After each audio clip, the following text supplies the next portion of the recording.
is up, gamers and haters, and welcome back to TwistedVid Gaming. I, of course, am the TwistedVid Gamer, and today you're joining me for Roulette Tuesday. Today we're going to do Project Spark, Enter the Spark Part 2. In the last video, we placed the hero and got him all set up, and I promised you guys that we would do the villain and a few decorations in this one. So what we're going to do is we're going to come over here to this cave, because I know for sure that I want a troll or some sort of thing like that to be the enemy that's going to be right here. And so what we're going to do is we're going to push up on our D-pad since we are already in the prop edit tool. And we're going to come over here. There's a few different ways to do this. And the very first one I'm going to start out placing is a preset enemy. If you go over to the gear section there and you go through your list a little bit, there are several different types of enemies. I'm going to pick this goblin tank just because I know that that's going to be one that's going to be really cool. And we'll get really close to him here. I do not want him to be this small, obviously. I want him to be about the size of the door and obviously bigger than our hero. So I'm going to go about 250% here. That looks about good, and we'll place him right here for right now. So we'll snap him with the left trigger just to make sure he's touching the ground. Pull the right trigger to place him, and there we go. There he is. Now, the other way to do an enemy here is being able to pick your own character and set its brain up yourself. I'm going to show you just a quick example of how to do that. We're going to push up on our D-pad to pick more objects out of this list. We're going to come over here to the characters. And just for the hell of it, I'm going to pick, we'll just do this squirrel, just as an example. I'm going to make him about 250, well, no, you know what, we'll make him bigger than that. We'll go about 1,000. We'll stay at about 1,000, because we're not really going to keep him anyway. This is just to show you guys how this works. He's so huge. So we'll place this, pull the left trigger to snap him to the ground. We'll pull the right trigger here. Now, as you can tell by highlighting him here, holding the left bumper and pushing Y, he already has a brain set up to do a bunch of different stuff. We are going to go ahead and clear that, just like I said, so I can show you guys how this works. Now, while we're still in this menu, we're going to go to the brain gallery, and we are going to search for an enemy brain. We're going to do that by going to the search and typing in enemy. And this should pop up a list of a few different brains here. Now again, these ones with these little golden ticket type things, you are able to earn these while playing online. I don't really have any at the moment, and I am playing offline just to be able to show you guys this. So I'm going to pick this enemy brain here, just as an example. And now, as you guys can see, the coding is set up to be an enemy. Now, like I said, you guys can go in and tweak this a little bit, make him shoot fire, make him do all kinds of different things you want. But for the time being, I'm just going to leave him alone, and actually we're going to go ahead and get rid of the squirrel. We will leave the goblin as soon as it finishes saving, and we'll go ahead and start placing some things around our village. Now, I know for sure I want my story to start somewhere right around over in here so that I have a bunch of different enemies and things to accomplish before actually getting over to the troll. And for those of you that missed the first video, my goal for this map is I'm going to place a flag clear up here on the top of this mountain, and that's actually going to be the goal for the game, is you have to capture the flag, but we'll get to that in later videos. So for now, I know I want to start my village, like I said, back over there somewhere. I have to connect this landmass here to this landmass, and so I'm going to do that by placing a bridge somewhere right around in here. I'm going to get rid of a couple of these trees so they're not in my way. I'm going to push up on my D-pad when I'm in the objects list, and instead of typing enemy, I'm going to clear that search, and I'm going to type in bridge instead to be able to find this really easy. And it should pop up with a few different bridges. Now, if I was working with a castle, I would probably place these castle bridges, but I'm not going to work with a castle. I'm going to work with just your standard typical village. So I'm going to pick this rustic bridge here. Now, as you can tell, this is obviously not going to be where I want it. So I'm going to hold left on the D-pad, the left bumper, and I'm going to rotate this thing here. Oh, that looks good. Oh, and now that's way too far down when I snapped it, so we'll go roughly right around in here and just make sure everything is touching. I really don't want to make it any bigger. I think that that's probably perfect. And I'm going to go right there. So we're going to place this with the right bumper, and there we go. We have a bridge. Now, later on in another video, when I get to coding all the stuff we place, I will make this bridge do all kinds of different things, but for right now, we're going to go ahead and start our village. There's a few different ways to do this village as well.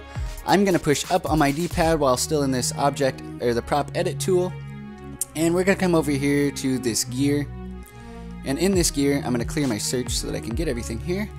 in this gear tool, there are all kinds of different things you can place. If I wanted a castle, there's some preset castle things, but I'm going to go with these rustic houses. I'm going to start with this rustic house C or B, just because I know it's kind of one of the bigger ones, and I kind of want it to be sort of the back wall to the village here. I'm going to rotate it, and I don't really want to scale it any bigger than it is, just because I feel like it's probably already roughly the size I want it to be. I'm going to make sure it's touching the ground there, and I'm going to pull the right trigger, sorry, just to place that thing. So there we go, there's one. I'm going to push back up on my D-pad once more, and I'm going to find the gear tool, and I'm going to go all the way over here, and I'm going to find the rest of these rustic houses, because I know that's kind of what I want my village to look like. We'll go with the rustic house A, and it's already kind of sitting somewhat how I want it, but I want to rotate just a little more. And, well, just a tiny bit more, there we go, just to make sure that they're all kind of, the front doors are facing this center focal point here. And as soon as it finishes saving, we're going to go ahead and snap it to the ground. I don't really like that it sits in the ground like that, so I'm raising it up just a little bit, and hopefully that really don't make too much of a difference. But I'm going to place it with the right trigger. I'm going to go back into my prop tools here, go back over to my gear, and I want to find the rustic house C, I believe, yep. And we will, since it's smaller, I'm glad it's going to be kind of on this back wall. Again, we'll rotate it so that the front door kind of faces the center. Snap it to the ground with the left trigger, and make sure I'm lined up here. Yes, we are. And I will pull the right trigger to place it. So there, as you can tell, we've kind of got a start to a small village here. The one thing I know it's missing for sure that would make it look even better is some sort of path. So we're going to push A, we're going to come up here to this paint tool. Now there are all kinds of different things to pick from if you push up on your D-pad here. I already have the scorched path picked out here, so I'm going to push B and go back myself. But you can go through that list and pick really kind of anything you want to be your path. And as soon as it lets me back out here, we will go ahead and I'm going to change the shape and size of my paint tool here. Oh, come on. There we go. Okay, I'm going to change it by holding the left bumper, and I'm going to go, first off, I'm going to go shape, I'm going to go the square here. Now, it's clearly not facing the way I want it to, so I'm going to scale it. Oh, you know what, maybe we better go with the circle, just because for some reason it really looks like it is sideways. That's not something I want. So we'll go ahead and go with the circle here. That should be alright. And now I'm going to pull the right trigger and just paint my path here. And I really don't want it to be too big. I just kind of want it to look like it's coming from each front door to sort of a center point here that leads out to another path. So we're going to go ahead and paint just the doorways here and out to this little path that I've painted. It doesn't have to be perfect because, you know, back in the day it never looked perfect anyway. So we'll go with that right there. And I think I kind of want to make this more of a circular shape here in the middle. Now, I really do have it close together, but I do plan on making this village kind of come out a little more. This is just kind of the starting point. So we'll paint just a little bit more here, just to kind of give it some kind of width and another little path to work on. We have a really cool little campfire. And later on, we might make this campfire when you walk past it. It might heal you, it might hurt you. I don't know. Well, you guys should give me some input and let me know what you want certain things to do here. Because like I said, the possibilities really are endless. And we can actually add all sorts of different things to these buildings even. But we'll get to that in future videos. I want to continue on with the decorations here. So I'm going to push up on my D-pad one more time here and go through this list just to see what all we can't find. Oh, there's all these different castle entrances, and so I think that there might be, in the future videos, we might start another map just to be able to build some castles and some really cool things like that. But like I said, for this one, I just kind of want to keep it simple and just like an old village. We'll go through here, let's see. There is just all kinds of different stuff. If you guys have not checked this game out, you really should, because the possibilities, like I said, really are endless, and it's just hours and hours of entertainment. Building your own game, building your own world. It's just ridiculous on how much there really is. Ooh, I like this little rock hovel. I feel like that maybe should be something I put in the side of a mountain though, so let's take this rock hovel. Oh. Actually, you know, we could probably get by with placing this in the village as well. We'll do that actually. Let's do that. That'd actually be really cool. We'll rotate this here and place this somewhere along this side. We'll go right about there, snap it to the ground. I want it to come up just a little, well no, we should snap it because it looks like this, the base to this one's really big, so we'll make sure that this one can touch the ground like it's supposed to. I think we'll place it right here so that it's almost right on the edge of this path we've got, and that looks good. We'll pull the right trigger, and it's really starting to come together. It's really starting to look more like a little village of some sorts. When we get done building this village, we will move our hero over to here and make that be the starting point for him. But like I said, I really want to get this built first. It'd be really cool too if we could actually kind of make one of these kind of his home. And by that I mean like start out with, you know, a few gold and some new weapons and things like that. My buddy Cole's World that I mentioned in the last one, he's got a really neat item shop, so I might get him on here to help us figure out how to put one of those on our world. I think that'd be really cool. He has so many cool things, and hopefully he'll let me show you guys a couple of his worlds. Just because he's got so much time put into these, it is really neat. He's got so many awesome things. We're back in our items list here, just searching to see what else we can find to be able to place to make it look even more like a village. We have some fences we can place, and I think once we're done getting this village put together, we might actually do that just to make it feel a little bit more closed in and actually like a starting point. Ooh, there's a rustic wishing well. We'll pick that too, because I'd like to place that somewhere as well. I think we'll place that more towards the end of our village, just kind of as a way of showing the edge of the village, and we might actually make that do something really cool in the end too. So for now, I think we're going to go ahead and put it right here, and we'll rotate it so that it's kind of more facing the village like that, and scale it up just a little bit because it really is kind of small. About 170% looks pretty decent. So we'll make sure that it's snapped to the ground here. I don't really, I guess, want it in the way of my path. I want my path to be able to be built around it, so we'll place it right here. That looks good. Alright, now we'll go back in just to see real fast if there's anything more.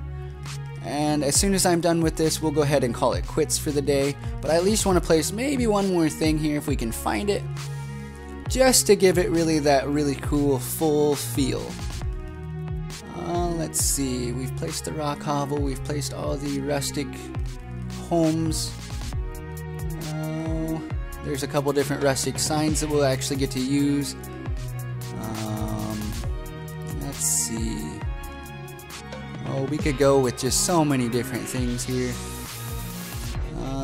I'm actually really kind of hoping to find something more along the lines of either some kind of home or some kind of little shop or something along those lines. I probably could get by with typing in shop, but I'd really like one that we could actually program ourselves. I think that'd be really cool, instead of finding one that's pre-programmed. So there's really not a whole lot more to place, so I think we'll go back and we'll just place a couple more of these rustic homes. I feel like that would probably fill it in a little more and make it feel more like a village than just a few houses here and there. And so as soon as I can find these homes again, we will place a couple more. And then, like I said, guys, you really should give me some input on what you'd like to see, because if you can't tell by this items list already, there's just so many things, and this isn't even the half of it. And every day that you play online, you can earn the rights to unlock all kinds of different DLC, and that's something else I find really awesome with this game. Unlike most other games with their DLC, instead of having to buy it, you can actually earn it, and I think that's so amazing. And there's just a huge online community for this, and it's really great. I have seen and played a couple different game modes created by other people, and it's just so cool. It's really neat to see what other people come up with. I'm kind of having a hard time. Oh, we got to go back into this gear thing. There we go. That's why we're having some issues. Okay, now that we're back in this gear, we'll find our homes. Or real fast, we'll look through. Ooh, there's a windmill house. We'll go ahead and place the windmill house. That's really neat. I would have actually rather have placed that on this back wall, and we might get around to changing that. But for right now, I think we'll go ahead and place it more towards the edge of town. Again, kind of more of a way to symbolize that we're getting towards the edge of town, or edge of the village here. We'll place it. That actually looks really good. I think we'll go ahead and place it right there. And as soon as it finishes saving, we'll go ahead and get that placed. There we go. Alright guys, we got our village started here. We've got all of our land masses connected, we have our enemy placed, so I think we're going to go ahead and call that good for this video. In the next video, I hopefully will get more of this village built and decorated, and maybe we'll start coding some of these buildings to do all kinds of different things, like the campfire could heal or hurt or all kinds of different things. But if you guys have any suggestions you'd like to see on this, please let me know in the comments below. If you guys are Project Spark players yourself, you guys should let me know any tips you guys would like to share with me, any thoughts on what I should do with this world. Please let me know that in the comments below. If you guys did miss the very first part of this series, I will have it linked in the description below. If you guys did enjoy this video, let me know by clicking the like button, let me know in the comments, and if you want to see more and stay up to date, don't forget to click that subscribe button. I will talk to you guys on Thursday with another Twisted Thursday video. I think I'm going to have another challenge planned for you guys, so that should be pretty interesting. But I will talk to you guys then. Peace.